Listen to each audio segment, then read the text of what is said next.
దేవుని యొక్క పరిశుద్ధ వాక్యమును ధ్యానం చేసుకుందాము. పరిశుద్ధ గ్రంథములో నుండి నేటి దిన వాక్యాంశమును ధ్యానం చేసుకుంటూ పరిశుద్ధుడైన లూకా వ్రాసిన సువార్త పాఠము 22వ అధ్యాయము 39వ వచనము నుండి చదువుకుందాము. తరువాత ఆయన బయలుదేరి తన వాడుక చొప్పున ఒలీవ కొండకు వెళ్ళగా శిష్యులను ఆయన వెంట వెళ్ళిరి. ఆ చోట చేరి ఆయన వారితో, మీరు శోధనలో ప్రవేశింపకుండునట్లు ప్రార్థన చేయుడని చెప్పి వారి యొద్ద నుండి రాత్రి అంత దూరము వెళ్ళి మోకాళ్ళ మీద ఊని, తండ్రి, ఈ గిన్నె నా యొద్ద నుండి తొలగించుటకు చాలండి. ప్రార్థన చేసుకుందాం. ఈ మనస్సుల యందు దేవుని శ్రమ అనుభవములు, మండల కాలములో, మధ్య దినములలో ప్రారంభించిన దినము మొదలుకొని ఈ 20వ దినము వరకు ఈ పాప భారమును, శ్రమ భారమును, శోధనా భారమును, లోక భారమును ఏకముగా తాను పైన వేసుకుని ఆ నేరముల వలన ఆయనకు అధిక భారం పైనను నిన్ను శోధనలోనికి పోనీయక తాను పడిన శ్రమను తలంచుకుంటూ, దేవా నన్ను క్షమించుము, నన్ను బలపరచు స్వామి, నన్ను నశింప చేయక రక్షింపజేయు స్వామి. ఈ దిన ధ్యానములో నేను విననయ్యున్నవి, గ్రహించనయ్యున్నవి, నా ఆత్మ యందు నిలుపుకొననయ్యున్న వాటన్నిటినీ మీరు మాకు బోధింపచేసి బోధ ద్వారా బాధ తీరును అని మా దైవజనులు తెలియజేసిన రీతిని బట్టి బోధ యందలి సంపూర్ణమైన మోదమును, ప్రమోదమును, ప్రభావమును మాకు అనుగ్రహింపజేసి దీవించి మహిమ పొందమని ఈ దిన శిలువ సన్నిధి ద్వారా విలువగల పెన్నిదిగా మా యందు నిలిచివేయబడు యేసు నామమున మిక్కిలి వినయముగా బ్రతిమలాడి వేడుకొనుచున్నాం తండ్రి, ఆమేన్. తన శిరస్సు యందు శ్రమయన ముండ్ల కిరీటమును ధరించిన దేవుడు తన నుదుట గల జీవ కిరీటమును మన శిరస్సులపై ధరింపచేసి దీవించునుగాక. ప్రభునందు దేవుని ప్రేమిడలారా, దేవుని యొక్క పరిశుద్ధ లేఖన భాగములో ఈ 20వ దినమున శిలువ ప్రభావముల చేత నింపబడుతూ 17వ శిలువను ధ్యానం చేసుకున్నాం. తినండి, 17వ శిలువను ధ్యానం చేసుకుంటూ దేవుని యొక్క మనోవాంఛ లేక మనస్సు యందు ఉన్న ఆశ లేక ఆసక్తి లేక భారము ఇదంతయు ఒక స్థలము మీదకు తీసుకుని వచ్చి సిద్ధపరచబడిన ఏర్పాటి ఈ దిన వాక్యాంశము. ఈ దిన మన ధ్యానాంశము గెత్సెమనే సిలువ. గెత్సెమనే అను తోట యందు ప్రభువు సిలువ నెత్తుకొనుటకు శరీరానుసారముగా ఆత్మానుసారముగా పడిన సిద్ధపాటులో సూటుపోటు స్థితుల ద్వారా ఆయన కలిగి ఉన్న శ్రమ తుల్యతే ఈ దిన మన ధ్యానాంశం. కాబట్టి మరో ఒకసారి గ్యాప్ లేకుండా వాక్యం చదువుకుందాం. 22:39.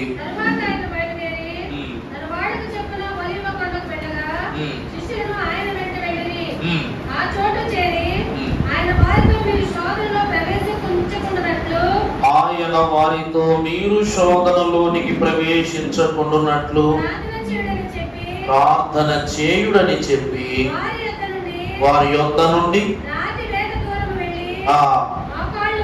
మోకాళ్ళుని, తండ్రి, ఈ గిన్నె నా యొద్ద నుండి తొలగించుము, ఇది నీ చిత్తమైతేనే తొలగించుము, అయినను నా ఇష్టము కాదు, నీ చిత్తమే సిద్ధించును గాక అని ప్రార్థించెను.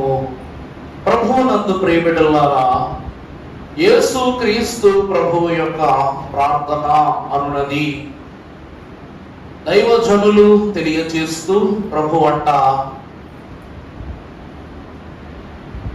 రోగముల కొరకు ప్రార్థించిన స్థలము ఒక స్థలమైతే, లేక విశ్వాసుల యొక్క శోధన స్థితులను గురించి ప్రార్థించిన స్థలము ఒక చోటైతే, సాక్ష్యము నిమిత్తము ప్రార్థించిన స్థలము మరొక చోటైతే, వీటన్నిటినీ నెరవేర్చబడినట్లు తాను ఆ స్థితులన్నిటినీ ఒక చోట సమకూర్చి ప్రార్థించిన స్థలమే గెత్సెమనే వనము అని అన్నారు. దైవజనులు సెలవిస్తూ, ఏదేను వనములో ఆదాము అవ్వల ద్వారా మనము కోల్పోయిన ఏ దేవుని సన్నిధి ఉన్నదో ఆ సన్నిధిని, ఆ సన్నిధిని మరలా మనకు అనుగ్రహించిన స్థలము గెత్సెమనే వనము. అందుకే ఏదేను వనములో ఆ దివ్య సన్నిధి పడుకుంటాం కదా.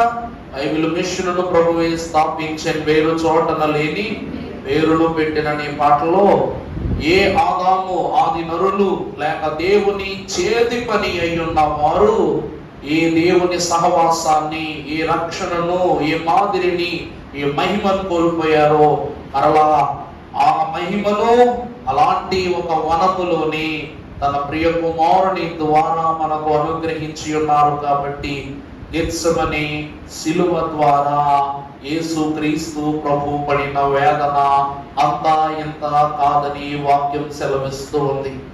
ప్రభువునందు ప్రియబిడ్డలారా, ఆది కాండములో ఆదాము అవ్వలు దేవుని చిత్తాన్ని మీరారు.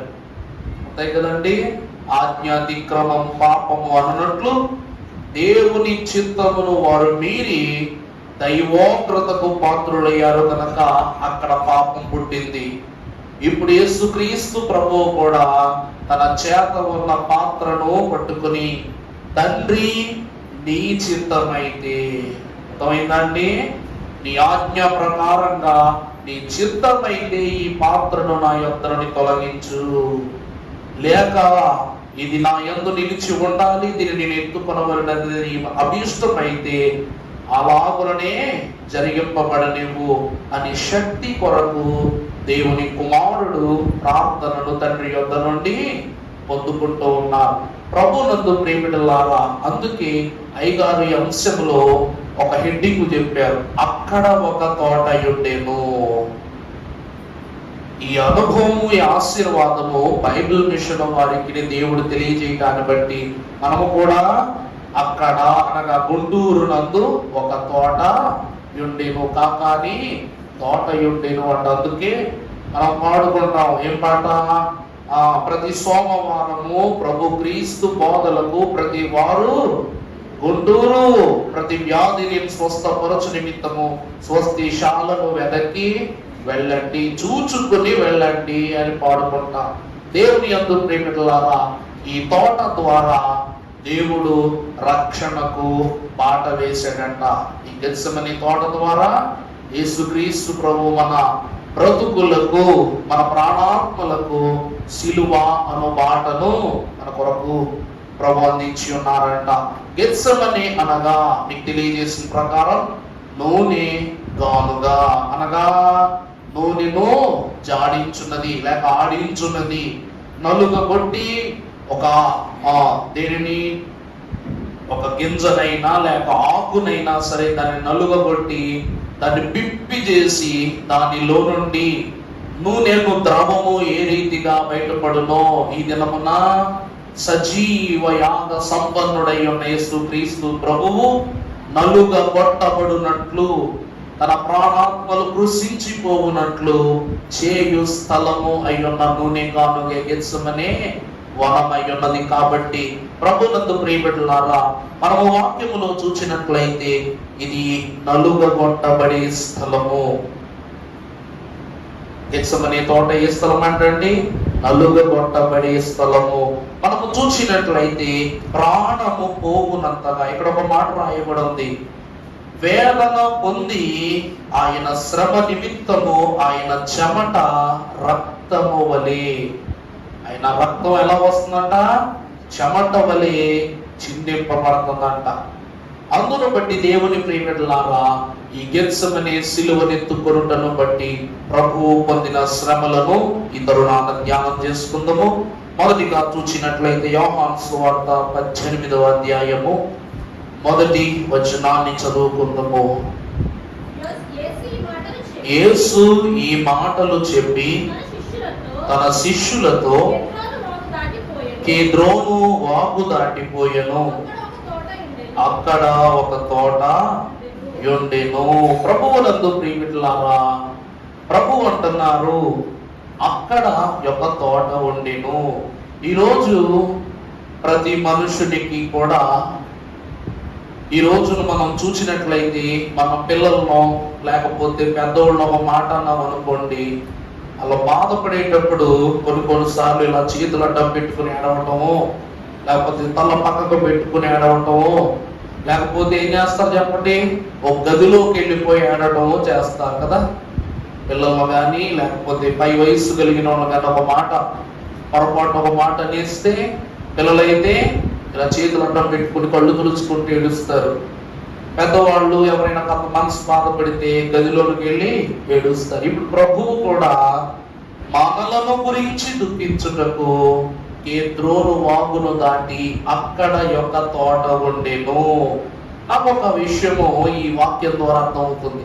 నీకు ఏడుపు వచ్చినప్పుడు నీ కన్నీటికి నీ మనసుకు సంబంధం కానీ గదిలోనికి వెళ్ళి ఏడిస్తే నీకేమొస్తుంది? అంతే కదండి. ఒక మాట అన్నాము, ఒక మాట తిట్టగానే పిల్లలు గదిలోకి వెళ్ళిపోయి బిగ్గరగా తలుపు బోల్ట్ పెట్టేసుకుని మనం బతిమలాడి దాకా కూడా తీయకుండా, బతిమలాడించుకున్నా కూడా తీయకుండా వాళ్ళ లోన ఏడుస్తారు. ఈ గదిలోనికి వెళ్ళి ఏడవటం వలన వాళ్ళకి కలిగేది ఏంటి చెప్పండి? గదిలోనికి వెళ్ళి ఏడవటం వల్ల వాళ్ళకి కలిగేది ఏంటి? పోనీ ఆడు గదిలోకి వెళ్ళి ఏడుతున్నాడే అనుకో, నువ్వు వెళ్ళి తిట్టావంటే తిట్టు వదిలేయచ్చు కదా. వెళ్ళి నాన్న, బాబు, నాన్న బంగారం, సరిలేరా, ఏమనుకోకరా, సారీ రాని, మనం ఎందుకు గది కాడకెళ్ళి బతిమలాడుకుంటాం? బతిమలాడవలసిన అవసరం నీకేంటి? గదిలోకి వెళ్ళడం వలన కలిగి చెప్పండి అవసరత వాడికేంటి, ఉపయోగం వాడికేంటి? దేవుని వాక్యం సెలవిస్తూ ఉంది, కన్నీళ్ళంట విలువను తగ్గిస్తాయంట. కన్నీళ్ళు ఏం తగ్గిస్తాయంటండి? విలువను తగ్గిస్తాయంట. మన వాళ్ళ ఎదుట ఆ కన్నీళ్ళ విలువ తెలియాలంటే వీడు గదిలోకి వెళ్ళి తలుపు వేసుకున్నప్పుడు ఈ కన్నీళ్లను చూసిన మన కుదురుగా మన ఎదురుగా కూర్చుని ఏడ్చాడు అనుకో, అవండి వాడు ఎడుగుతున్నాడండి అంటే అంటే ఆడాలి, అదవా 4 దెబ్బలు పడితే కానీ లైన్లో పడ్డని ఆడు అక్కడే కూర్చుని ఎడుకుంటూ వదిలేదు. అదే గదిలోకి వెళ్ళిపోయాడు అనుకో, అప్పుడు ఏమంటాం? ఏమంటాడు? గదిలోకి వెళ్ళి తలుపు వేసుకున్నాడు, ఆడు ఏం చేసుకుంటాడో ఏంటో, ఏం పిచ్చి పని చేస్తాడో ఏంటో, అడిగు నాకు ఏదో కంగారు పడుతుంది. అవునా కదండి? వాడు గదిలోనికి వెళ్ళటం వల్ల బయట ఉన్న వాళ్ళకి చింత, నిరాశ, దుఃఖం, భయం, వేదన. అలాగని ప్రభువు పడనయ్యున్న దుఃఖము మానవుని కంటిని లేక మానవుల కంటికి స్పష్టతరము కాని దుఃఖం. అది మానవులు చూచి గ్రహించుకొనలేని దుఃఖం. అందువలన ఇది దుఃఖపడునట్లు దైవజనుడు దేవదాసయ్య గారు అన్నారు, నీవు గదిలోనికి వెళ్ళి తలుపు వేసుకుని రహస్యమందున్న నీ తండ్రికి నువ్వు ప్రార్థన చేయి. అప్పుడు రహస్యమందున్న నీ తండ్రి నీ ప్రార్థనను ఆలకించి మొరనాలకించి నీకు ప్రతిఫలాన్ని ఇస్తారని రాయబడింది. ఇప్పుడు ప్రభువు రక్షణ అను ప్రతిఫలమును పొందుకొని ఇవ్వటానికి, పాపము అను ఫలాన్ని ఎత్తుకోవటానికి గెత్సెమనే అనేటువంటి స్థలాన్ని స్వీకరించారు. గెత్సెమనే అనగా తాను నలుగగొట్టబడుటకు స్వీకరించిన స్థలమే గెత్సెమనే సిలువ. అర్థమైందా అండి? ఆయన తనను తాను నలుగగొట్టుకొనుటకు తానే సిద్ధపరచుకొని నడిపింపబడి ఉన్న స్థలము గెత్సెమనే తోట. అది గెత్సెమనే సిలువ గనుక హెబ్రీయులకు రాసిన పత్రిక 5వ అధ్యాయము 7వ వచనమును మనం ఒకసారి క్లుప్తముగా చదువుకున్నట్లయితే, శరీరధారి అయి ఉన్న దినములలో మహారోధనముతోను కన్నీళ్లతోను తన్ను మరణము నుండి రక్షింపగలవానికి ప్రార్థనలను యాచనలను భయభక్తులు కలిగి ఉన్నందున. అర్థమైందండి? రహస్యమందున్న తండ్రికి చేయు మొరను బట్టి, రహస్యమందున్న తండ్రికి నీకు ఏ సంభాషణ జరగనయ్యున్నదో ఆ తత్సంభాషణ ద్వారా తండ్రి మన మొరలను అంగీకరించును. అందుకే అంటున్నారు, ఊహలోని పాపములను ఒప్పుకొనుము తండ్రి ఎదుట. ఏకాంత స్థలం అంట ఊహ పుట్టిస్తుందంట మనకు. చూసారా, పిల్లోడు గదిలోకి వెళ్ళడానికి కానీ ఊహించుకుంటున్నా, అమ్మో వాడు ఏం చేసుకుంటాడు, వాడు ఏమైపోతాడు, వాడు పాడు చేసుకుంటాడేమో, వాడు గాయపరుచుకుంటాడేమో అని ఎలాగను ఊహించుకుంటున్నావో, యేసు ప్రభువు కూడా ఏకాంతము నందు నిలిచి ఉండబోవు భక్తులంట తను మర్చిపోయినవి లేక తిరస్కరించినవన్నిటినీ కూడా సమయంలో ఏం చేస్తారంట, గుర్తు తెచ్చుకుని ఒప్పుకుంటారంట. ఎందుకంటే అక్కడ నీవును రహస్యమందున్న నీ తండ్రికి తప్ప ఈ రహస్యము మరొకరికి మరుగు చేయబడదు. కాబట్టి ప్రియులారా, భక్తులు అంటున్నారు, ఇలాగను నువ్వు క్రమము సలిపినట్లయితే దేవుడు నిన్ను ఏం చేస్తాడంట, అంగీకరిస్తాడు. రాయబడి ఉంది కదా చివరిలో, అంగీకరిస్తాడు. గెత్సెమనే అను చోటు ప్రభువు చేయు ప్రార్థన లేక మనవి లేక ఒప్పుకొను ఆ క్రమములకు అంగీకార స్థలము. గెత్సెమనే తోట ఏమిటండి, అంగీకార స్థలం. అందుకే కదా ప్రభు వెళ్తుండగానే నిన్నే పాడని చరణం, నా హృదయములోనికి నా ప్రభువరమోమయా నీ ప్రాణము సేదం ప్రభు రక్తము బోధుడి చేదను. ఈ వనం అంటుందంట, గెత్సెమనే అను వన హృదయములోనికి నా ప్రభువా రమయ్యా, నీవు ఏ పాప భారాన్ని మోయి జూచుచున్నావో ఆ మ్రాను నా చుట్టుప్రక్కల ఉన్న మ్రానుల చేత మోయించెదను అంటున్నారు. ఎందుకంటే విశ్వాసులకు దేవుని రక్తమే ఆత్మకెంతో హాయిని జీవమును ఇచ్చునందుకే ప్రభువును ఒలీవలు చూస్తున్నాయి, పిలుస్తున్నాయి, నా యొద్దకు రా ప్రభు అని. ఎండాకులు పిలుస్తున్నాయి, వృక్షములన్నీ కూడా నా ప్రభువా రమ్మయ్యా రావయ్యా అని పిలుస్తున్నాయి. గెత్సెమనే ఆహ్వానము రక్షణాహ్వానం లేక అంగీకార ఆహ్వానమై ఉన్నది. కాబట్టి మొదటిగా గెత్సెమనే అంగీకారమునకు గుర్తు, ఈ సిలువ అంగీకార సిలువకు గుర్తై ఉన్నది. రెండవదిగా మనం చూసినట్లయితే లూకాసు వార్త 22:44 చదువమ్మా.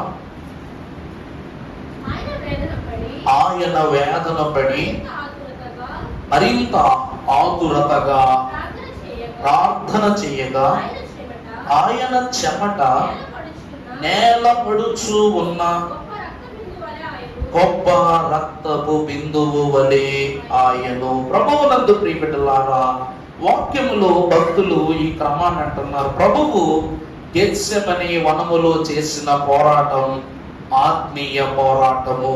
గెత్సెమనే వనము యందు ప్రభువు చేసిన పోరాటం ఏమిటంట, ఆత్మీయ పోరాటము. ప్రభువు అపోస్తలుడు పౌలు భక్తుడు అంటాడు, ఆత్మ సిద్ధం, క్షమించాలి, శరీరము సిద్ధమే కానీ ఆత్మ ఇంకా సిద్ధము కాదు. అమ్మా ఏంటమ్మా, క్షమించాలి, ఆ ఆత్మ సిద్ధమే కానీ శరీరము బలహీనం, సిద్ధము కాదు. ఇక్కడ చూసినట్లయితే ప్రభువు శరీరాన్ని సిద్ధపరుస్తున్నారా, సిలువకు ఆత్మను సిద్ధపరుస్తున్నారా? మొదట ఆత్మని.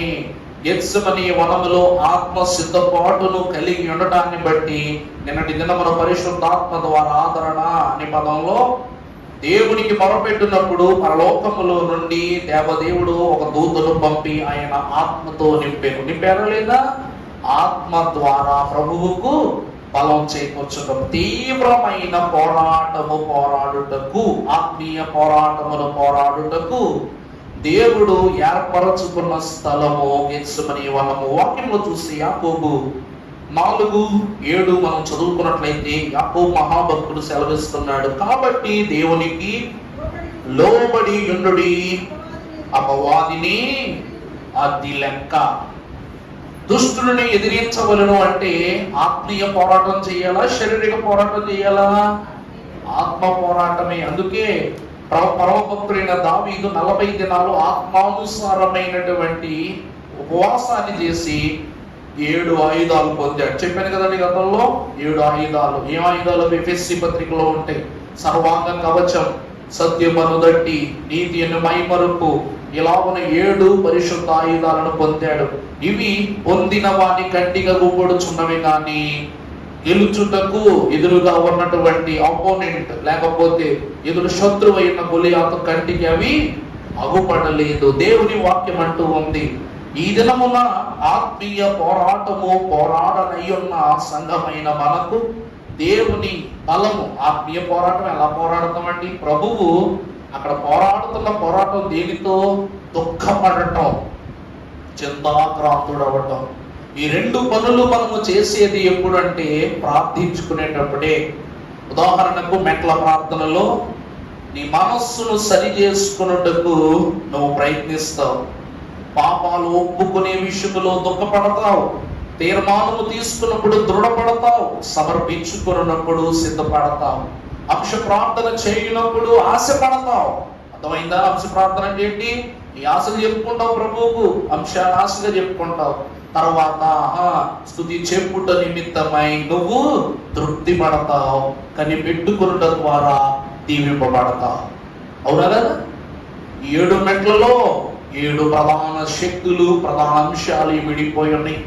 దైవజనులు అంటున్నారు, ఇక్కడ ప్రభువు కూడా అపవాదిని, లేక అపవాది అంటే సాతానుడు మాత్రమే కాదు, పాపము, రోగము, లోకము, ఇవన్నీ అపవాది సంబంధమైన స్థితులే. కాబట్టి అపవాదిని ఎదిరించుటకు ఆత్మీయ పోరాటము చేయ నిమిత్తము ప్రార్థనా ఫలముతో ప్రభువు దేవునికి ఏమవుతున్నారంట? లోబడుతున్నారు. ప్రభువు దేవునికి ఏం చేస్తారండి? లోబడుతున్నారు. దేవునికి లోబడిన వాడే అపవాదిని ఎదిరించగలడు. ఆ ఎదిరింపునిచ్చేటువంటి బలమును ఇచ్చిన చోటు గెత్సెమనీ తోట, లేక గెత్సెమనీ సిలువ. ఎఫెసీ పత్రిక 6:12 చూడన్న. ఎలాగనగా ఏలయనా మనము పోరాడుచు ఉన్నది శరీర సంబంధమైన వారితో కాదు గాని ప్రధానులతోను, అధికారులతోను, ప్రస్తుత అంధకార సంబంధమైన లోకనాథులతోను, ఆకాశ మండలమునందున్న దురాత్మల సమూహములతోనూ. అర్థమవుతుందండి? ప్రభువు శిలువ మీద ఉండి దప్పికొనుచున్నాను అను మాట పలుకున్నప్పుడు అయ్యగారు మర్మం చెప్తూ అన్నారన్నమాట. ఏమని? దప్పికొంటున్న ఆత్మల దప్పిక, లేక ఆత్మల దాహం కలిగి ఉన్నప్పుడు దుష్టుడైన సాతానుడు పాతాళపు తలపు చెవులను తన గుప్పెట బిగించుకుని మనుషులను సిలువ శ్రమ అనంతరం మింగి వేయునట్లు. ఎందుకంటే ప్రభువు మరణిస్తారు కాబట్టి రక్షణ సమాప్తమైపోద్ది. అవ్వగాని వీరందరినీ చెరపట్టుటకు పాతాళపు తాళపు చెవులు తెరుచుటకు వాడు సంసిద్ధుడవుతున్నప్పుడు సమాప్తమైనది అను పదమును ముగించక ముందే దేవుడు ఆత్మల దాహము గలవాడే సిలువ నుండి సరాసరిగా తన ఆత్మను ఎక్కడికి పంపించారంట? ఆ తాళమునకు పంపించి, గ్రహించండి, తన ఆత్మను ఆ తాళములోనికి పంపి సాతానునితో తీవ్రమైన యుద్ధము చేయగా. పాతాళం అంటే సామాన్యం కదా? సామాన్యమైనది కాదు. అగ్ని మండుచున్న, రాజేయబడుతున్నటువంటి కారు చిచ్చు. కాబట్టి ఆ శ్రమలో, ఆ అగ్ని వలయములో దుష్టునితో పోరాటము చేసి దుష్టునితో అతను వదలు జయింపబడి సాతాను చేత ఉన్న పాతాళపు చెవులు తాను చేజిక్కించుకొని ఆయన చేసిన పోరాటాన్ని బట్టి అలసిపోయి ఏమంటున్నారంట? దప్పికొనుచున్నాను అంటున్నారంట. ఎందుకంటే మీరు పోరాడబోతున్నది శరీర సంబంధులతో కాదు. పాపం అంటే రూపము గలది కాదు, రోగం అంటే రూపము గలది కాదు. ఈ రోజు ఏళ్ళు దిగింది కదా అని అమ్మా ఈ ఏళ్ళను బాధ పెడుతుందని ఇంకొక దెబ్బ కొట్టేవంటే గాయము పెరుగుతుంది కానీ గాయం మానుతుందా? ప్రభు అంటున్న మాటదే. మీరు అధికారులతో, అంధకార సంబంధమైన అధికారులతో, లోకనాథులతో, దురాత్మల సమూహాలతో మీరు పోరాడుతున్నారు. కాబట్టి ఆ పోరాటములో గెలుచుట నిమిత్తము ఆత్మీయ పోరాటానికి మీరు దేవునిలో సిద్ధపడాలి. ఏకాంత సన్నిధి ఆత్మీయ పోరాటములు గెలుపునిస్తుందంట.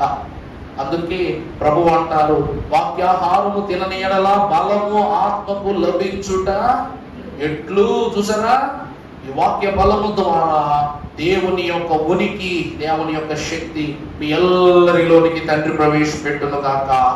ఆమేన్. సంతోషం. మూడవదిగా చూసినట్లు రెండవది తీవ్రమైన ఆత్మీయ పోరాటము, గెత్సెమనే సిలువనెత్తుకునే స్థితి. మూడవదిగా మత్తయి సువార్త 26వ అధ్యాయము 40వ వచనంలో చూసినట్లయితే 26:40 మత్తయి. ఆయన మరలా శిష్యుల యొద్దకు, చూడండి ఇక్కడ మరలా అంటే మరలా ఒకసారి ప్రభు రావడం జరిగింది, మాట్లాడటం జరిగింది. ఇది రెండవ మారు రావటం. మరలా ప్రభువు శిష్యుల యొద్దకు వచ్చి వారు నిదురించుట చూచి ఒక్క గడియ అయినను మీరు నాతో, ప్రభు అంటున్న మాట చూడండి, మీరు నాతో మేల్కొని ఉండలేరా. మూడవ సిలువ శ్రమ ప్రభువుకు గెత్సెమనే తోటలో కలిగింది ఏంటంటే శిష్యుల యొక్క నిద్ర. శిష్యుల యొక్క నిద్ర. నిద్ర చాలా చెడ్డది. ఎంత చెడ్డది అంటే నిద్రపోయిన వాడు మంచి కలలు తక్కువగా అంటాడు, పీడ కలలు ఎక్కువగా అంటాడు. నిద్రపోతున్నప్పుడు నీ మనస్సులో ఒక చిన్న చీకటి అనుభవం, చేదనుభవం కలిగిందంటే ఆ చేదనుభవాన్ని పట్టుకుని పగలంతా దాన్ని తలంచుకుని మనసు పాడు చేసుకుంటావు. మనిషి కట 6 గంటల నిద్ర ఆరోగ్యాన్ని, 8 గంటల నిద్ర చెప్పండి ఏమిస్తుందంట? బద్ధకాన్ని. 10 గంటల నిద్ర రోగాలను ఎత్తదంట. అది 6 గంటల నిద్ర ఆరోగ్యం, 8 గంటల నిద్ర బద్ధకం, 10 గంటల నిద్ర ఏమిటంట? రోగాలు. ఎక్కువసేపు నిద్రపోయేవనుకో నువ్వు దొల్లగా పరుపంతా కూడా చికాకు పట్టుద్ది. ఏమవుతప్పుడు 10 గంటల పడుకులు లేచిన తర్వాత పళ్ళు తోముకోవడం లేటు, స్నానం చేయటం లేదు, 1కి 2కి లేటు, టిఫిన్ తినటం లేటు, తర్వాత అన్నీ లేటే. అన్నీ లేటుగా చేయగా మనకు రావాల్సిన ఆరోగ్యాలు 8 గంటలకు రావాల్సినటువంటి ఆరోగ్యంగా కరమైన భోజనం కాస్త 11 గంటలకు తింటావు. అంటే మీ అమ్మ 6 గంటలకు టిఫిన్ రెడీ చేస్తే టిఫిన్ 11 గంటలకు తింటావు.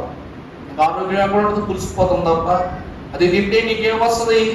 బలహీనత వస్తుంది. అది తెలియకుండా అత్యవసరతను బట్టి నిద్రావస్థ స్థితిలోనికి వెళ్ళటం ద్వారా శోధనే. ఇది మనకు భౌతికంగా జరిగే స్థితి. కానీ క్రీస్తు ప్రభువు నిద్రను గురించి వాక్యంలో చెప్తున్న మాట ఏమిటంటే, క్రీస్తు నిమిత్తమై ఒక మాటను పరమభక్తుడు అంటున్నాడు, నిద్ర మనకు శ్రమనిస్తుంది, మెలకువ రక్షణనిస్తుంది అన్నారు దేవదాసయ్య గారు. ఏమన్నారంటే నిద్ర మనకి ఏమిస్తుందంట? శ్రమిస్తుంది. నిజమా కాదండి? నిద్రపోతా మంచం మించి పడిపోతావు, మనసు పడిపోద్ది. ఏంటి ఇలా పడుకున్న నువ్వు ఎక్కడో అగాధంలో పడుకున్నట్టు ఫీల్ అవుతాము. అంత మాత్రమే కాక కాని స్థితిలో, కాని పరిస్థితిలో ఒక పీడకలు వచ్చిందనుకో, రాత్రి అంతా నిద్ర పడద్దా నీకు? ఆ నిద్రాభంగం. ఇలాగా నిద్ర, సరైన నిద్ర లేకపోవడం వలన బీపీ షుగర్లు కూడా అందుకే వస్తాయి. సరైన నిద్ర లేకపోతే బీపీ షుగర్లు కూడా వస్తాయి. ఇక్కడ వాక్యమును బట్టి అంటుంది మంచి నిద్ర మంచి ఆరోగ్యాన్ని, మంచి మెలకువ, మంచి ఆనందాన్ని ఇస్తుంది. వాక్యాన్ని బట్టి చూస్తే అధిక నిద్ర శ్రమను, వేకువ జామున కలిగే మెలకువ రక్షణను ఇస్తున్నట్టు. అందుకే మెలకువగా ఉండండి ప్రియులారా, మీ మీద నిద్ర అను స్థితి ద్వారా మీ పైన కీడు ఉంది. ఇప్పటికే ఒకసారి లేపాను, రెండోసారి కూడా లేపుతున్నాను. 1 గంట నాతో మెలకువగా ఉండలేరా మీరు అని అంటున్నారు ప్రభు. గంట సన్నిధి పుట్టింది ఈ గంటలోనే. ప్రభు చెప్పిన 1 గడియ నాతో మెలకువ. ఉదయకాల ధ్యానము గంట మనం ఎవరితో గడపడుతున్నాం? సూర్యుని చూచుటకు ముందు నీతి సూర్యుడైన ప్రభువును చూచుటకు మనం వస్తున్నాం. కాబట్టి లోకమును చూచుటకు ముందు, లోకాశలను చూచుటకు ముందు లోకనాథుడును పరిశుద్ధుడైన దేవుని వెలుగును చూస్తున్నాం. కాబట్టి అమ్మా భారతి గారు, మీరు కొంతమంది వస్తున్నారు. ఉదయం లేవగానే ప్రార్థన చేసుకుంటాం. గుర్తుందా ప్రార్థన మందిర పుస్తకంలో? ఉదయకాలం ఏ ప్రార్థన చేస్తానో, దేవా ఈ ఉదయ కాలమున వేటి నుండి నీవు నన్ను తప్పించదలుచుకుని ఉన్నావో వాటి నుండి నన్ను తప్పింపుము. వేటిని నీవు నాకు ఇవ్వదలుచుకుని ఉన్నావో వాటిని నాకు దయచేయము. ఏ రక్షణ ద్వారా నీవు నన్ను ఈ దినము తృప్తిపరచనై ఉన్నావో తృప్తిపరచుము తండ్రి అంటూ 7 అంశాలతో ఉదయం లేవగానే ప్రార్థన మందిర పుస్తకాలు కావాలని చెప్పండి. నేను 7 స్త్రీలకు మాత్రమే వాటిని బహుమతులు ఇస్తున్నాను. మరి ఎందుకంటే వారు అనివార్య కార్యకర్తలుగా ఉన్నారు కాబట్టి వాళ్ళకు మాత్రం ఫ్రీ ప్రొడ్యూసింగ్ అన్నమాట మన సైడ్ నుంచి. దేవుని ప్రియబిడ్డలారా, అందులో 7 అంశాల ద్వారా ఈరోజు నేను ఏ పని పూనుకున్నా కూడా నీ పేరిట నేను ప్రార్థన ఆరంభించాను, నీ ప్రార్థన పనిని ఆరంభించాను. కాబట్టి ప్రతి పనిలో నీ పేరు ముందుంచబడినట్లు ప్రతి పనిని నువ్వు ఏం చేయనైనా నాకు సఫలం చేయి. ఉదయకాల ప్రార్థనలో వాక్యములో మనం చదువుకుందాం. సామెతల గ్రంథం 24:33 చదువునానా? సామెతలు 24:33. ఇక కొంచెము నిద్ర, ఇంకా కొంచెం కులుకుపాటు,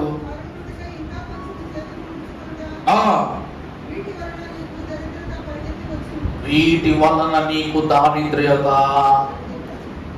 ప్రభువు మొదట కొంచెము నిద్రలో ఉన్నారు, లేపారనమాట. ఇప్పుడు ప్రభు రెండోసారి వచ్చినప్పుడు ఏం చేస్తున్నారు? కులుకుపాట్లు పడుతున్నారంట. కులుకుపాట్లు పడుతుంటే కొంచెము నిద్ర, కొంచెము కులుకుపాటు నీకు ఏమి తెచ్చి పెడతాయి? అధిక దారిద్ర్యమును తెచ్చి పెడతాయి. ఎందుకంటే పక్కనే ఉన్నాడు పగవాడు. కాబట్టి నీ చక్కెక్కడానికి కరెక్ట్ గా రెడీగా ఉన్నాడు శనిగాడు. కాబట్టి మెలకుగా ఉండండి, 1 గంట అయినా మెలకుగా ఉండండి, మీ పంట పండిస్తాను దేవుడు అంటున్నాడు. అలాగనే రోమా భక్తుడు కూడా 13:11 ఈ మాటని బోధిస్తూ ఇలాగ అంటున్నాడు. ఎందుకు ప్రభువు నిద్రలో నుండి బిడ్డలు లేపుతున్నారంటే, మరియు మీరు అమ్మా కాలములను ఎరిగి నిద్ర మేలుకొని వేళ అయినదని తెలుసుకొని అలాగు చేయుడి. ఇప్పుడు రక్షణ మనకు మరి సమీపముగా ఉంది. అబ్బాయి మెలకుగా ఉండు, మెలకుగా ఉండు, మెలకుగా ఉండని ప్రభు ఎందుకు అంటున్నారంటే, అప్పటి రక్షణ మాట దేవుడెరుగు, అప్పటి రక్షణకు నిమిత్తం జరిగిన క్రియలు దేవుడెరుగు.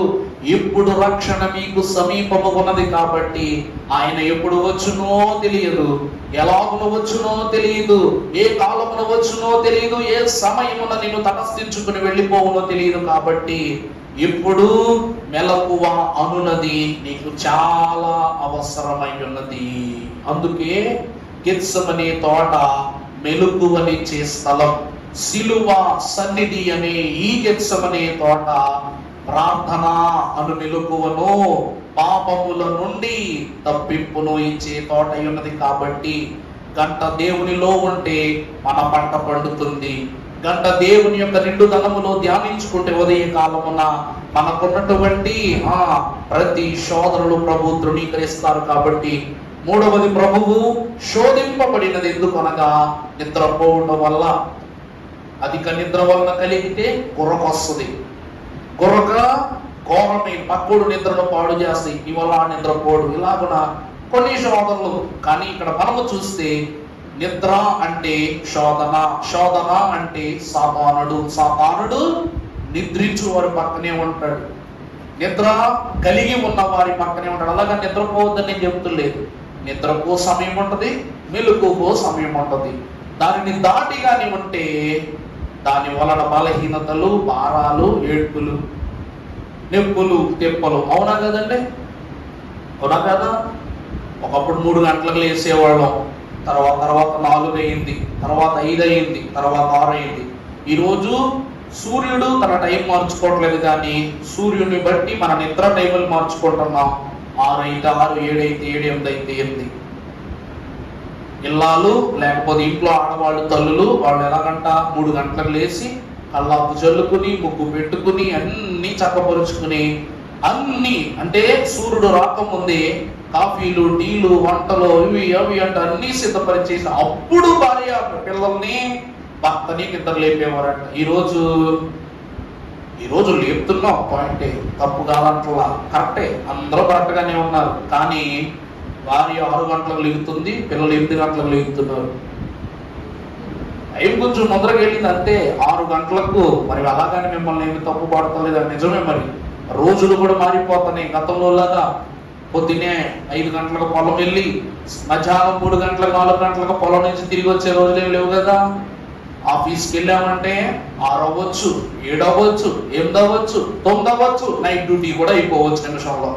అందువలన పరిస్థితుల ప్రభావం అయినప్పటికీ కూడా సరి అయిన నిద్ర కలిగి ఉండటం క్షేమము.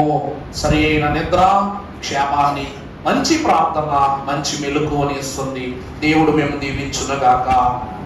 మూడవదిగా 4వ చూసినట్లయితే లోకాసు వార్త 22:44 చదవమ్మా.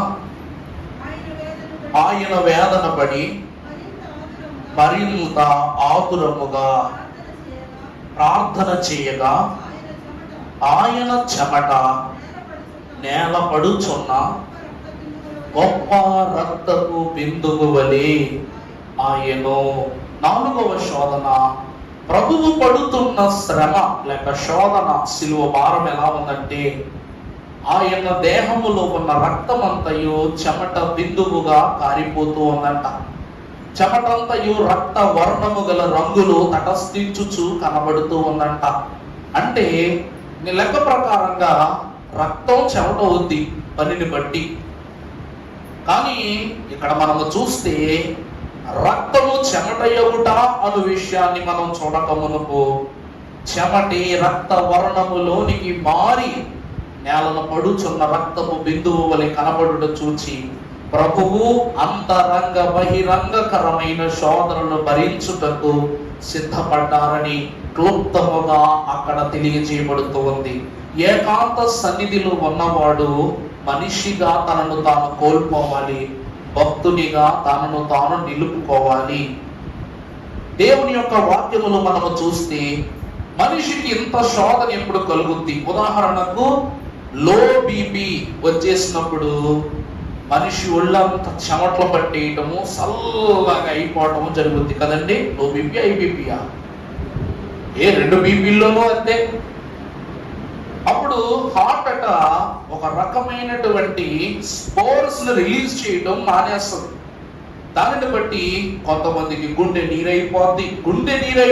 చూడండి, గుండె రక్తమును తయారు చేయవలసిన, ప్రసరింపజేయవలసిన గుప్పెడు గుండె ఏమైపోద్దంట, దానికి నీరు చెమ్మ చేరిపోద్దంట. దానిని బట్టి మన యొక్క చెమట రంధ్రాలన్నీ మూసుకుపోతాయి. కొంతమందికి చల్లబడిపోద్ది ఒళ్ళు. కొంతమందికి ఇలాగా గుప్పున ఎండ కాస్తున్నప్పుడు ధారాళమైన చెమట, 10 చొక్కాలు వేసుకున్నా, టర్కీ టవల్ పెట్టుకుని దుడుచుకున్నా కారిపోతూనే ఉంటది. ఒక్కసారిగా దిగ్గున నేల కూలిపోతారు. ఈరోజు ప్రభువు యొక్క ఉనికిని మనము చూసినట్లయితే ప్రభువు యొక్క శరీర రంధ్రములలో నుండి రక్తము నీరా లేక నీరు రక్తమగుచున్నదా అని గ్రహించుకొనలేనంత దుఃఖము ప్రభువు ఆ దినమున కనపరచుట మనకు కనబడుతూ ఉంది. ప్రభువునందు దేవుని ప్రియబిడ్డలారా, హెబ్రీయులకు రాసిన పత్రిక 12వ అధ్యాయము 4వ వచనములో పౌలు మహాభక్తుడు, మీరు పాపముతో పోరాడుటలో రక్తము కారునంతగా, అమ్మా పోరాడుటలో రక్తము కారునంతగా ఉన్నను, ఇంకా దానిని మీరు అర్థమైందండి ప్రభు పరిస్థితి ఏంటో. పాపముతో పోరాటం అంటే ఎలాంటి పోరాటం అంట? నీకు గాయం ఉండదు, నీకు నొప్పి ఉండదు, నీపై ఏ ఆయుధము పని చేయదు, కానీ నీ రక్తము కార్చబడుతూ ఉంటదట. ఇంకనూ కూడా ఆ పాపాన్ని మనం ఎదిరించలేకపోతున్నాం. తర్వాత కూడా చదవండి. మరియు ప్రభువు చేయు శిక్షను తృణీకరించకుము, ఆయన నిన్ను గద్దించున్నప్పుడు విసుగకుము. ప్రభువునందు ప్రియులారా, ఈ శిలువ శ్రమలో గెత్సెమనీ వనములో ప్రభువు ఒక పాపము పైన పోరాడటం అంటే సాధ్యము, కానీ లోక పాపములను ఏకముగా పైనే వేసి కొటివా,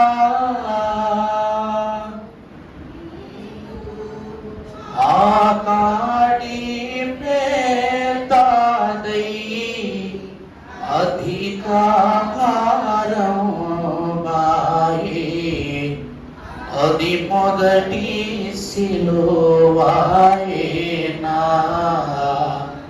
నీకు ఆకాడి పేదై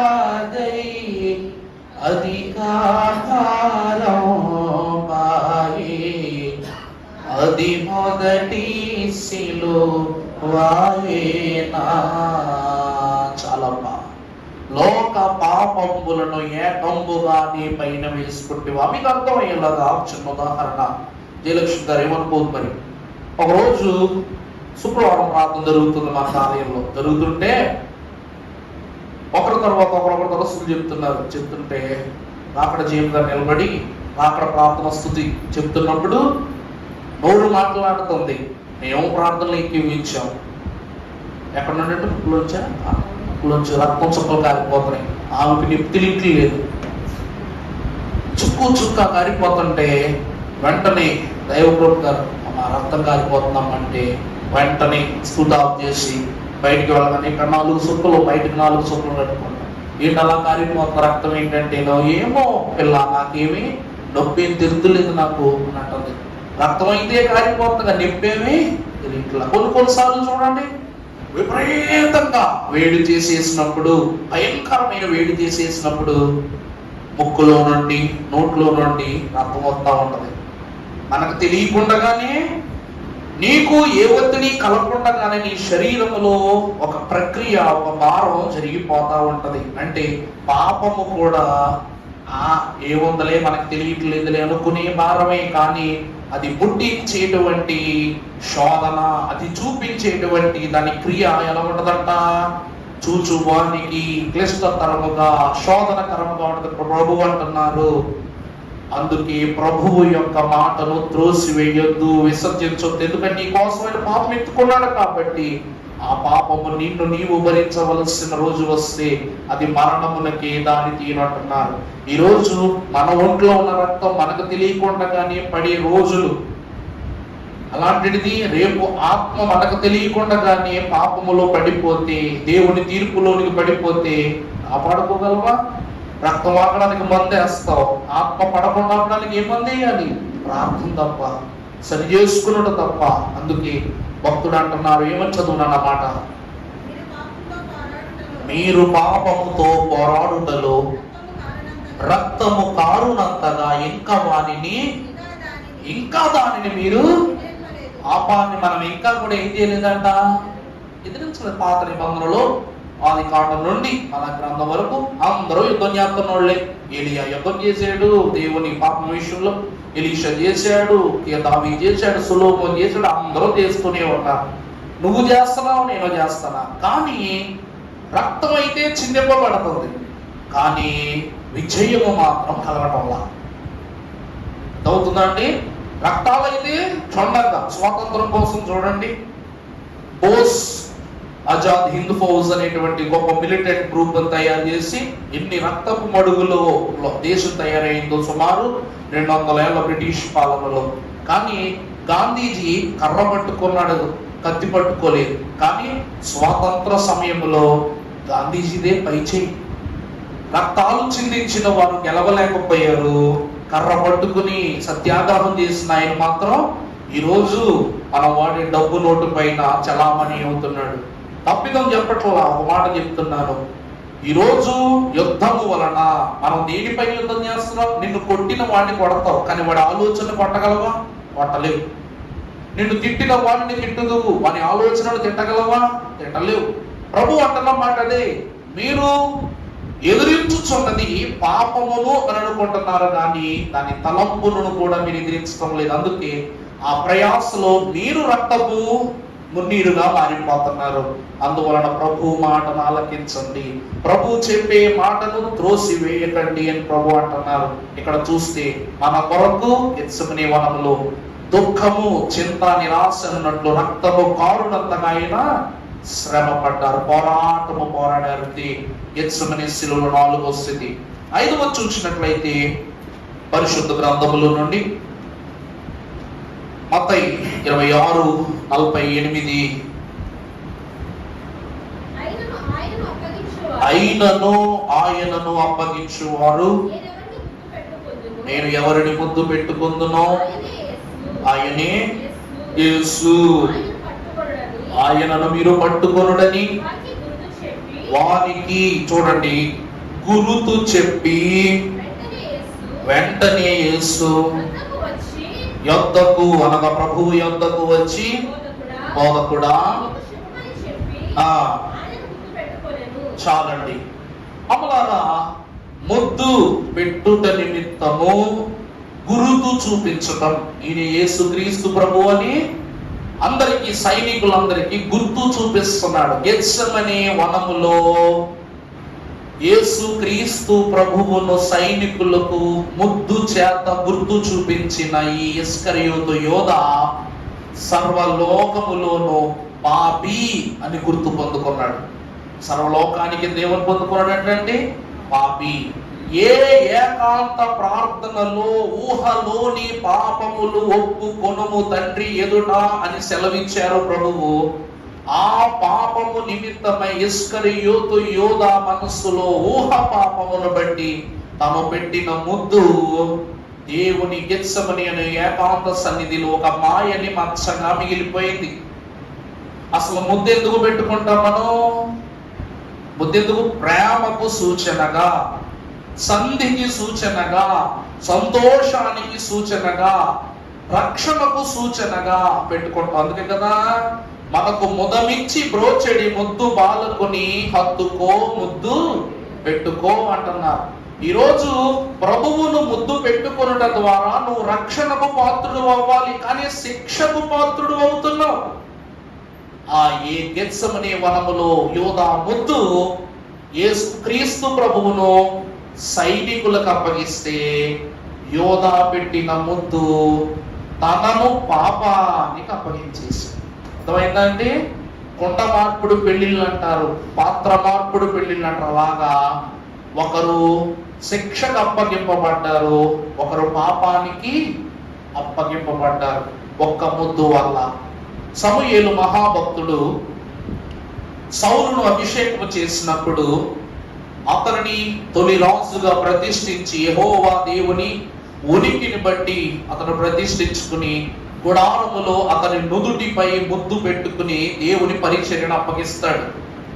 సౌలును ముద్దు పెట్టుకుని అలాగుని దేవుని యొక్క వాక్యమును బట్టి ఆనాటి ఆ ముద్దు అభిషేకమునకు గుర్తుగా, ఆశీర్వాదమునకు గుర్తుగా కనిపిస్తుంది.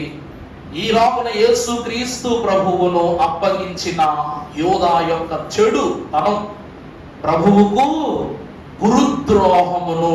అర్థమైందండి? ఈ ముద్దు ఏం తెలియజేస్తుంటే గెత్సెమనే తోటలో గురుద్రోహమును. యేసుక్రీస్తు ప్రభు ఎవరు? గురువు. యోధాకు 7 ఆశీర్వాదాలు ఇచ్చాడు దేవుడు.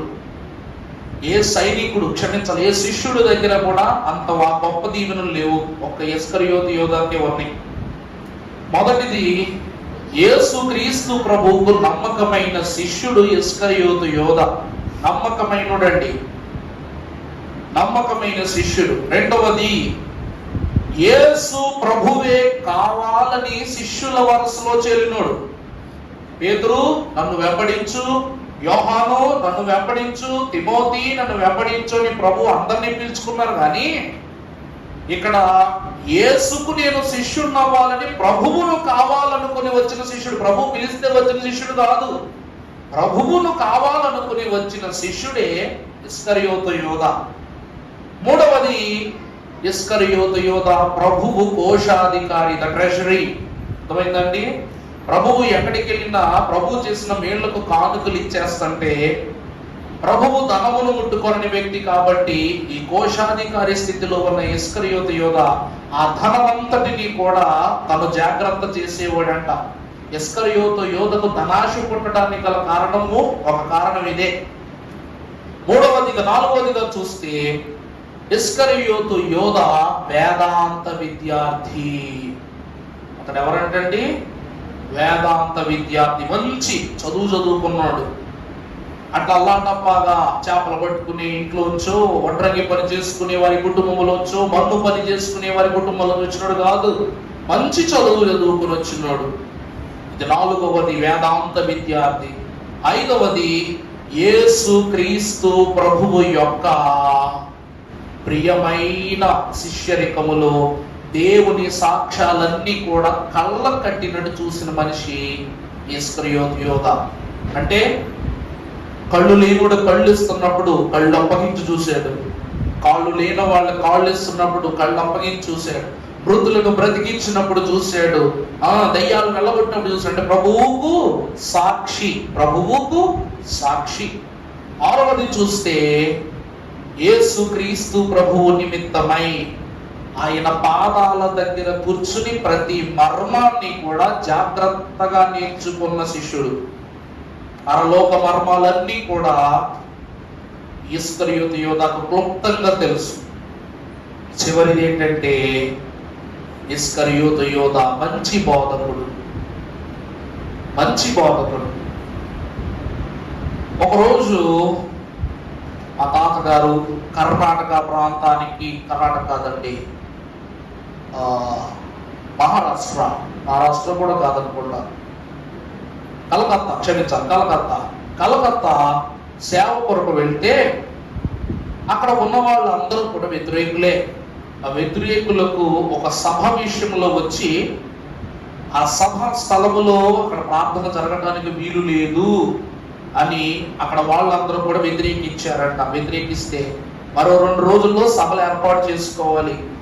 ఇక్కడ యాజకులందరినీ, మరి అప్పుడంతా మనలాగా ఫ్లైట్ జర్నీలు ఏం లేవు కదండి, అప్పటికప్పుడు ఫోన్ చేసి వెళ్ళడం లేదుగా. 2-3 రోజులే బట్టలు గిట్టలన్నీ సర్దుకుని 2-3 రోజుల ముందే వెళ్ళి అక్కడ స్థిరపడాలి, సర్దుబాటు చేసుకోవాలి.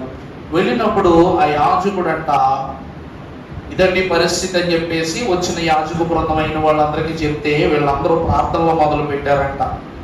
మొదలు పెడితే కల్వచర్ల దేవదాస్ గారిలోనికి దైవోచరణి ఆత్మ రావటం, ప్రార్థించటం, దానికి భావాన్ని తాతగారే చెప్పటం, మీకు ఆ విషయం బాగా తెలుసు. ఆ దినమున ఒక చార్లీ అనేటువంటి ఒక అయ్యగారు వారు చెప్తుంటే ఈ దేవదాస్ గారు, అనగా ఈ కలవచర్ల దేవదాస్ గారి మనసులో ఉన్న దేవుని దైవజనుడి ఆత్మ ఒక మాట ఆయన గురించి పలికిందంట. నువ్వు గడ్డు బోధకుడివి, నువ్వు సాతానుకు కూడా బోధించగల గడ్డు బోధకుడివి అని ఒక మాట చెప్పారంట. అప్పుడు తాతగారి ఈ మాట ఆయన చెప్పాడు, నీకు ఇస్కరియోతు యోధ వలె సాతానుకు బోధ చేయగలిగేంత శక్తి ఉంది అని అన్నారు. అంటే యోధ సైతానును కూడా మెప్పించగలిగే బోధ చేస్తాడంట. ఇస్కరియోతు యోధ అంటే సైతానునే మెప్పించగలిగే బోధ చేస్తాడు. అందుకే సైతానుడు ఎవరిని ఎన్నుకున్నాడు? యోధాని ఎన్నుకున్నాడు, పాపం చేయించాడు. అతడితోనేనా? చివరికి ఇస్కరియోతు యోధ తనను తాను మార్చుకునే నిమిత్తం ఎంత ప్రయత్నించినా బయటికి రాగలిగాడా? ఇన్ని తెలివితేటలు ఉన్నా కూడా యోధ రక్షణను కోల్పోయాడు. దైవజనులు అంటున్నారు, ముద్దు గుర్తు పెట్టుకుంటదంట. ముద్దు ఏమొచ్చుదంటండి? గుర్తు తొలి ముద్దు. తల్లి బిడ్డకు తొలి ముద్దు, తండ్రి బిడ్డలకు తొలి ముద్దు, బంధువులు తొలి ముద్దు, భార్యాభర్తలకు తొలి ముద్దు, వారి బిడ్డలకు తొలి ముద్దు. ఇలాగునా మొదటి ముద్దు ఏమిస్తుందంట? గుర్తింపు లేక గుర్తునిస్తుందంట. ఇస్కరియోతు యోధా కూడా ప్రభువుకు ఒక గుర్తిచ్చాడు. ఏంటి తెలుసా? ఇదే నా మొదటి ముద్దు, ఇదే నీకు నాకు చివరి ముద్దు కూడా. అవునా కదండి? మొదటి ముద్దు చివరి ముద్దు కూడా ఇదే ప్రభువా అని గుర్తునిచ్చాడు గెత్సెమనే వనములో. అప్పుడు రక్షణకు పాత్రుడైన ప్రభువును అప్పగించి శిక్షకు పాత్రుడైన అందుకే ప్రభువుకు ఇప్పటి వరకు కన్నీరు కార్చి ఏడ్చి ఏడ్చి ఏడ్చి దేవా ఏదో వీళ్ళందరూ పాప భారాన్ని ఎత్తుకునే శక్తిని ఇచ్చావని నేను తలంచుకుని బయటకు వచ్చేలోపు మళ్ళా కొత్త డిస్కషన్ పెట్టేశాడు బయట యోధ. అంతే. అప్పటి వరకు కూడగట్టుకున్న బలము ఆయన ఆశ, ఆయన నిరాశ అయిపోయి నీరు గారిపోయింది. యోధ ఒక్క ముద్దుతో నిరాశ అయిపోయింది. అంతే, ప్రభువు దుఃఖపడటం ఆరంభమైంది. 6వదిగా చూసినట్లయితే పరిశుద్ధ గ్రంథములో నుండి మార్కు సువార్త 14:43 చూడమ్మా. మార్కు 14:43. వెంటనే ఇంకనూ మాట్లాడుచుండగా అమ్మా శిష్యులలో వానితో కూడా బహుజనులు పట్టుకుని శాస్త్రుల యొద్ద నుండి ప్రజా పెద్దలు అయిన వారందరూ కూడా స్థలమునకు ప్రభువును పట్టుకొనుటకు కత్తులతో, బల్యాలతో, కుదియలతో, గొలుసులతో ఆ స్థలానికి వచ్చారు. అన్నమాట ప్రకారముగానే ప్రభువును బంధించారు. ప్రభువును శిక్షించుటకు ఆ స్థలమునకు వచ్చినప్పుడు ప్రభువు తనను తాను యోధా ముద్దు పెట్టి అప్పగించగానే ప్రభువు తన 2 చేతులు వాళ్ళకు అప్పగించి సంఖ్యలు వేయించుకున్నారు. దేవుని యందు ప్రియబిడ్డలారా, ఈరోజు సంఖ్యలకు తన చేతులను అప్పగించిన ప్రభువు మన పాపపు సంఖ్యలను తెంచుటకు దుఃఖాక్రాంతుడైన సంగతిని ఎంతో మంది మర్చిపోతున్నారు. ఇక్కడ వాక్యము సెలవిస్తున్నది ఏంటంటే, గెత్సెమనే అనే తోట పాపపు సంఖ్యలను తెంచుటకు తనను తాను సిద్ధపరచుకున్న దేవుని కుమారునికి బలమును సమకూర్చిన స్థలం. ఉదాహరణకు మీకు అర్థమై ఉండాలంటే, నీ ఇంట్లో ప్రార్థన చేసుకున్నప్పుడు ప్రార్థన చేస్తాం, గుళ్ళో ప్రార్థన చేసుకున్నప్పుడు మరోలా ప్రార్థన చేస్తాం, కాకాంత వాటికి వెళ్ళి ప్రార్థన చేసుకున్నప్పుడు చెప్పండి మరోలా ప్రార్థన. యెరూషలేము వెళ్తే మడుగే, కన్నీటి మడుగే.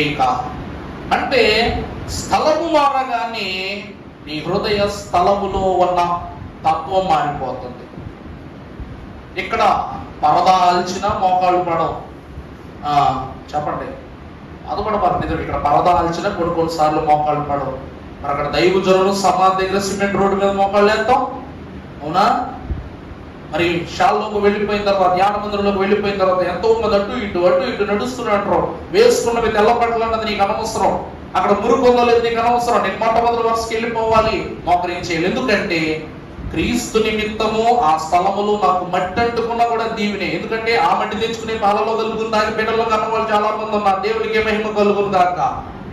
ఎందుకు అంటే ప్రియులారా, స్థలము బలాన్ని ఇస్తుంది. అందుకే స్థల పురాణ ప్రకారం వాస్తులు అవి ఇవి వగేర ఉన్నాయి. ఆ స్థలము మన రక్షణకు బలమునిచ్చు పునాది అయిన స్థలం. ఆ స్థలములో పాపపు సంఖ్యలను తెంచు ప్రభువుకు సంఖ్యలు పడటాన్ని బట్టి ప్రభువుకు మరొక భారం కలుగుతుంది. సంఖ్యలు అంటే మరి అష్టామాషేం కాదు. పరమభక్తుడు 1000 మందిని గాడిద దవడతో హతమార్చిన సంసోను కూడా దేవునిని, ప్రభువా నాకు బలాన్ని సమకూర్చని చివరిగా అడిగినప్పుడు ఆ సంఖ్యలను తెంచుకొనటాన్ని బట్టి ఆ 2 సంఖ్యలతో మొత్తం కోట మొత్తాన్ని ఏం చేసేసాడు? తునకలుగా కూల్చి పాడేశాడు. దేవుని వాక్యం అంటుంది, దేవుడు పాపపు సంఖ్యలను తెంచిన నాడు తన బలము విస్తారమైపోతుందంట. ఈరోజు సంఖ్యలు తొడిగినవి, అవి తాత్కాలికమైనవి కావచ్చు, కానీ నేనే అన్నప్పుడే నేల కొరిగిపోయిన సైనికులు ఎదుట ఈ సంఖ్యలను తొలగిపోమంటే తొలగిపోవా? దేవుని వాక్యం అంటూ ఉంది, ఆ స్థలములో రక్షణ ఉన్నది కాబట్టి తనను తాను తగ్గించుకున్నాడు. ప్రార్థనను బట్టి తనను తాను దేవునికి విధేయుణ్ణి చేసుకున్నాడు. ప్రభువు సిలువనెత్తుకొనుటకు సంసిద్ధుడయ్యాడు. ఇది 6వ స్థితి. ఇక చివరిగా చూస్తే ప్రధాన యాజకుడు అలాగని సైనికుడైన మలుకు యొక్క చెంపలో పేతురు నరకటాన్ని బట్టి ప్రభువుకు గెత్సెమనీ వనములో సిలువ శ్రమ కలిగింది. నీ కొరకు రక్తము చిందించుటకు వచ్చిన ప్రభువు ఎదుటే నరహత్య చేయ ప్రయత్నించాడు. ఎవరు? పేతురు. వాక్యం చదువుకుని ఇక ముగింపు చేసుకుందాం. మత్తయి 26:51. ఇదిగో యేసుతో కూడా ఉన్న వారిలో ఒకడు చేయి చాచి కత్తి దూసి ప్రధాన యాజకుని దాసుని కొట్టి వాని చెవి తెగ నరికెను. యేసు నీ కత్తి వరలో తిరిగి పెట్టుము, కత్తి పట్టుకొను వారు కత్తి చేతనే నశింతురని చెప్పెను. ప్రియులారా, నిజమే నిజమే, సౌలు తన కత్తితో తానే చచ్చిపోయాడు. అవునా? సౌలుని ఎవరో చంపలా. ఇక ఈ పాపాలు, ఈ కర్మలు, ఈ దారిద్ర్యాలను చూడలేక కత్తి అక్కడ గుచ్చుకుని దాని మీద దూకేశాడంట సౌలు. కత్తి పట్టుకుని ఎన్ని యుద్ధాలు చేశాడు, అభిషేకం పొందిన ఎన్ని యుద్ధాలు చేశాడు. చివరికి తన కత్తే తన ఆయువు తీసింది, తన ప్రాణాన్ని తనే తీసుకుని ఉన్నాడు. దేవుని వాక్యం కూడా ప్రభు వాక్యాన్ని బట్టి అంటుంది ఏమని? కత్తితో తన యొక్క లోక స్థితిని తన జీవితాన్ని ప్రారంభించిన కత్తి చేతిలోనే తెగ నరకబడును గనుక పేతురు నీ కత్తి తీసి నువ్వు వరలో వంచు. ఎందుకు? ప్రభువు కోసమే కదా చెప్పనడిగింది. అయినా ప్రభు ఏంటి ఇలాగ అంటున్నారేంటని ఒక మాట అనిపించవచ్చు. ఏం చెప్పనా? అక్కడ ప్రభువు కన్నీరు కార్చిన స్థలము గెత్సెమనీ వనం. కన్నీరు కార్చిన స్థలం అంటే ఆయన శరీరములో ఉన్న రక్తం చెమట రక్తము రూపములో చిందింపబడిన స్థలం, పరిశుద్ధ స్థలం. ఆ స్థలాన్ని పాపకరమైన రక్తము లేక పాపకరమైన క్రియతో ఆ స్థలాన్ని పేతురు ఏం చేశాడంట? మలినం చేసేసాడంట. అర్థమైందా అండి? మీరు సన్నిధికి సిద్ధపడ్డారు. ఈ రోజు మన తల్లులు తెల్ల చీరలు కట్టుకుని బాగానే వస్తున్నారు, కానీ మీ తల్లులు తెల్ల చీరలు కట్టుకునే రోజుల్లోనికి వెళ్తే ఒక్కసారి స్నానం చేసి తెల్ల బట్టలు కట్టుకుంటే దరిదాపులకు అప్పుడే పుట్టిన పిల్లోని రానివ్వరు, ఇష్టంగా ప్రేమించే భర్తను రానివ్వరు, బిడ్డలను ఎవరిని రానివ్వరు. ఎందుకంటే అప్పుడు ఆ శుద్ధి దేవుని కొరకు, ఆ శుభ్రత దేవుని కొరకు, ఆ సిద్ధపాటు దేవుని కొరకు. ఇలా సిద్ధపడి వెళ్తున్న నీ పైన ఒక చిన్న రక్తం చుక్క పడింది అనుకోండి. చెప్తున్నా ఒక మాట, పొరపాటు ఒక రక్తం చొక్కో లేకపోతే ఒక మరకో నీ మీద పడింది అనుకోండి, నీ మనసు ఏమైపోద్ది? నీ శుభ్రత పోద్ది. ఏంటి? మీద పడకపోయినా ఒక చిన్న చుక్క పడగానే వస్త్రం అశుభ్రం, దాన్ని కలిగి ఉన్న నువ్వు అశుభ్రం, నువ్వు ఇప్పటి వరకు గణించుకున్న స్థితి అశుభ్రం అయిపోవటాన్ని బట్టి మనసంతా ఆందోళన అయిపోద్ది.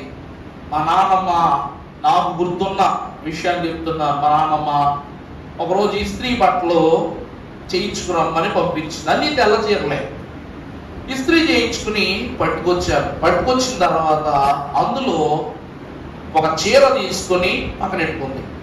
స్నానం చేసి సన్నిధిలోకి వెళ్ళాలంట. మనకి అప్పుడంతా ఇది లేదు, స్కూల్ ఫీడింగ్ లేదు, మనకంతా మామూలేనమాట. అంత ఇది లేదు కాబట్టి ప్రార్థన పట్టు నానమ్మ చీరలన్నీ అందులో ఒక చీర తీసి పక్కన పెట్టుకుంది.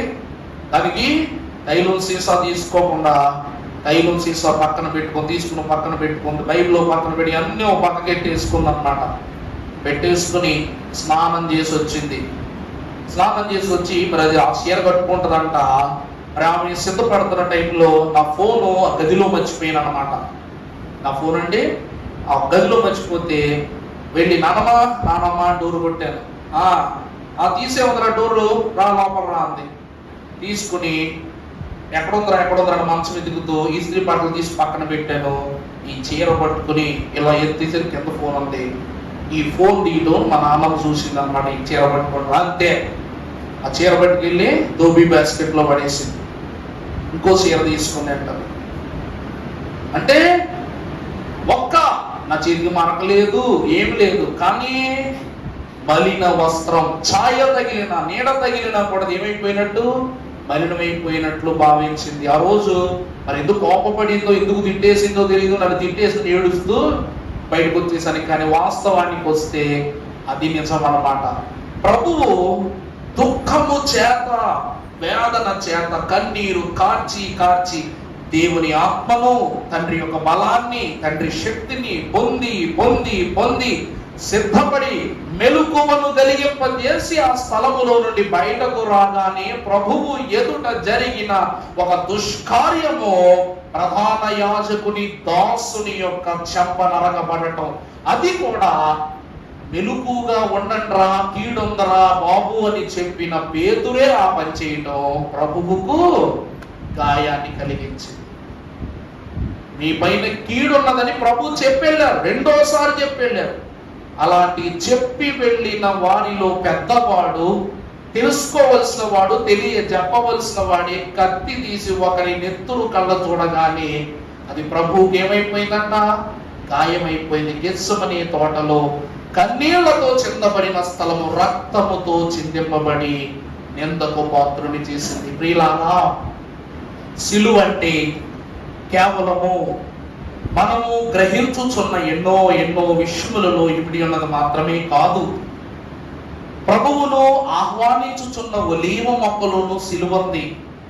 ప్రభువు పోల్చుకున్న ద్రాక్షాతీగలోనూ సిలువంది. దేవదారు వృక్షములలోనూ సిలువ ఉంది. అలాగునని ఎండిన మ్రానుగా ఉన్న ప్రభువు మానవ దేహములోనూ కూడా సిలువ ఉంది. గెత్సెమనే వనములోనే 7 శోధనలతో కూడిన సిలువ భారాలను ప్రభు ఎత్తుకున్నాడు. ఈరోజు దేవుని వాక్యములో నిలిచి ఉన్న మనకు ప్రభు సెలవిచ్చుచున్నది ఒకటే, మీరు పోరాడుచున్నది శరీర సంబంధులతో అయితే ఖచ్చితంగా కాదు, ఆత్మ సంబంధమైన వాటివి, అంధకార సంబంధమైనవి గనక ఆ సిద్ధపాటు నిమిత్తమై మీరు ఎల్లరును ఆ బలము నిమిత్తము ప్రతి ఒక్కరును కూడా గెత్సెమనేలో ప్రభువు పడిన శోధన వంటి శ్రమలు అనుభవించాలి. అనుభవించిన పిదప బలమును సంపాదించుకోవాలి. అందుకే దైవజనులు తరచుగా ఎప్పుడో ఒక మాట అంటారు. ఏంటి అంటే, మనోవిచారము కూడదు నీకు, మహిమతలము పులే కావలెను, దినాగ్రమాన శాంతి గుణములు, దినాగ్రమాన శాంతి గుణములు దీనులకిచ్చు చుందును, దీనులకిచ్చు చుందును, మనోవిచారము కూడదు నీకు, మహిమతలము పులే కావలెను. అది మనోనిదానమును కలిగించే గెత్సెమనే సిలువ యొక్క సారాంశం కనుక మనోనిదానముతో మనోవిచారాన్ని తొలగించుకొని మహిమ తలంపులతో మహిమనాథుడైన ప్రభు యొక్క సిలువ బలమును పొందుకునే ధన్యత త్రిత్వ దేవుడు మనకు దయచేయను గాక. పరిశుద్ధుడకు దేవుని తలంచుకుంటూ ధ్యానం జరిగించుకుందాము. ప్రభువా నీకు స్తోత్రం.